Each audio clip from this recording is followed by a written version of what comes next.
Hello ladies and gentlemen, you're with the first ever video talk show of SportsUN.org. I'm Dian, here with me are Nick and Matt. Lads, we're going to talk about the international friendlies played last night, starting with the most interesting game probably, England versus Netherlands. Nick, you were covering this game, your thoughts? Yeah, it was an interesting game for England. Obviously Stuart Pearce probably his one and only game as England manager. He made some changes that maybe he shouldn't have really changed. Obviously, Scott Parker brought in his captain, who had a very good game actually. He made some good blocks. The big problem is, and we've talked about this in the podcast. If you want to go and have a listen, you can do. The England striking situation. Two main choice. Wayne Rooney's obviously going to be out. He's going to be missing first two games due to suspension, and Darren Bent's got injured. It's touch and go whether he's going to be there for the games at the Euros. They started with Danny Welbeck, who just didn't get any service. I don't think he had a shot all game. Daniel Sturridge came on, looked good, won the man of the match, but he got injured. So that's going to be the main issue really, who they play up front. But to be fair, Holland just completely outclassed England. When they wanted to play, they did. You think Arjen Robben was the best player on the pitch? Easily, by a mile. Arjen Robben was the best player on the pitch. Micah Richards, who played right back for most of the game until Chris Smalling got injured, he had a good game, but he had the running in him, and then Phil Jones, he beat him a fair few times as well. Who do you think was England's best player?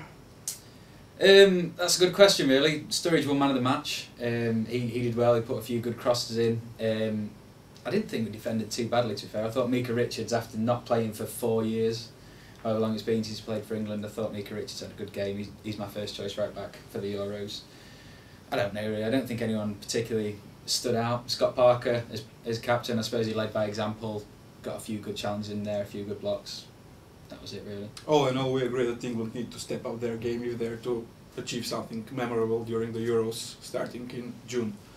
Wallace, you being a Welsh fan and obviously a very big Gary Speed fan. Yesterday was memorial game for Gary, Wales against Costa Rica. It was a difficult day all round for Wales and the supporters and the players and the pundits, who all had huge respect for Gary. The way his sons acted before the game was absolutely fantastic, and apparently they went into the dressing room afterwards to say thank you for the performance they put in. I know we lost, but yesterday was more of a celebration than anything. There's many positives to get out of that game, even though the final score was against us. Craig Bellamy proved yet again why he's going to be crucial for us, and I'd be devastated if he retires from international football. I think he's such an important part. I was just going to ask you, there have been rumours that this might have been his last game. Any news on this? Or there's no news as yet, but he has hinted at international retirement. I think Chris Coleman's got a huge job on his hands to keep Bellamy within the Wales camp. I think he's one of the few world-class players the Wales have got, and especially with the young squad we've got, to be a huge benefit to how well Wales are going to play in a few years' time. Right, some other games were played last night as well. Probably another that's very interesting is Germany lost at home to France 1-2, surprisingly or not. Any thoughts on this? It just shows the transformation that France have had since the World Cup, really. That team 2 years ago, they were in an absolute shambles, disgraced the nation, and suddenly this year they're going into the Euros as one of the favourites, really. Yeah. They're an outside bet for me. They're at 14s at the minute to win the Euros. Nice. England will face France in the group stage. Yeah. It'll be a difficult game, I guess. Not very confident about that one, to be honest. Not very confident at all. Another game that was, quite interesting, and the result was surprising. Italy lost at home to the United States 1-0. Clint Dempsey scored the goal. That's an interesting one, especially with the way the Italian managers dropped Balotelli, and for disciplinary record, that's come back and backfired. And I know Balotelli couldn't have won the game single-handedly, but when you look at the situation like that and he's dropping your key players, he's got that excuse. He's made the rod for his own back. He's got to face the consequences of those decisions now. Any thoughts on the States beating Italy? Not really. I think Matt's kind of said it all. Dropping Balotelli was the big decision really, and it's kind of backfired. Clint Dempsey, by the way, is just in the form of his life at the minute. He is playing fantastic. Another result that concerns me particularly, Hungary-Bulgaria 1-1.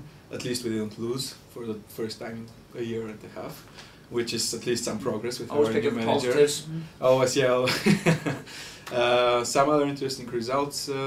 I think that Russia winning against Denmark 2-0 away is quite interesting, and more or less those were the good games. One game that was played on Tuesday, Bosnia against Brazil, 2-1 for Brazil. Very difficult game for them, and had it not been the own goal of Sasha Papac in the 90th minute, it would have been a draw. So it would have been a great result for Bosnia. That's a great team that are up and coming at the moment in Bosnia. Cause I was really hoping that I can see them in the Euros. Sadly, they didn't make it, but hopefully in Rio in 2014 we'll see Bosnia there. maybe they're with Wales. Let's hope so. Hopefully. Let's hope so, yeah. Hopefully. Well, lads, thank you very much for this first video shoot that we're having at sportsun.org. You can follow us on Facebook and on Twitter at sports_UN. Visit our website sportsun.org. Thank you. That's all for now.